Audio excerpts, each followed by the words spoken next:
G'day, how's it going? Well, there's a whole heap of lenses been announced by Canon. You know, the roadmap, pretty extensive, man. It looks like a massive haul up north, probably all the way up the line to Auckland and even back. And trying to do it on one tank of gas, you know, from where I'm sitting, which is definitely not with my toes in the pool. You know, if I'm sitting by the pool's over there.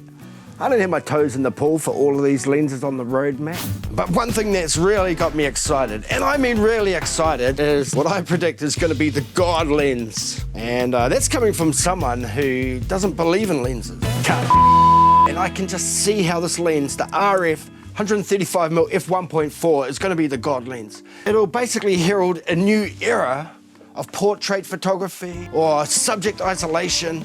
Oh my God, it basically is going to be the end of all backgrounds. You're basically going to be shooting in your basement at all times. There's no reason to step outside with the 135 f1.4. There's no reason. Just do everything in your basement. Trust me, trust me. And that's worth spending money on. The privilege to not ever go out again and still create amazing photos that you can grasp people's imagination.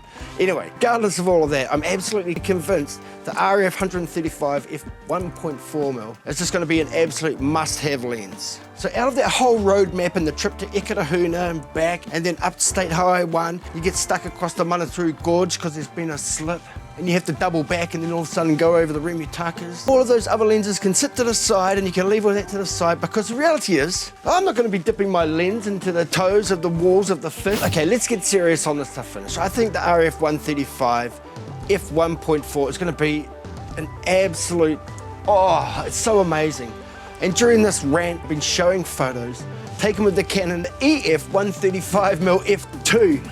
And that is just an absolute heavenly lens. Oh, it's just so incredible. I wish I still had that lens. But now with the RF 135mm f1.4 on the horizon, that's what I'm shooting for. I need the 16-35, I need the 70-200, but I am gonna buy that 135 the minute it sets foot on the market. The minute, the second, that'll be the God lens. You will never regret buying that lens when it comes out. Oh my God, you will never regret it.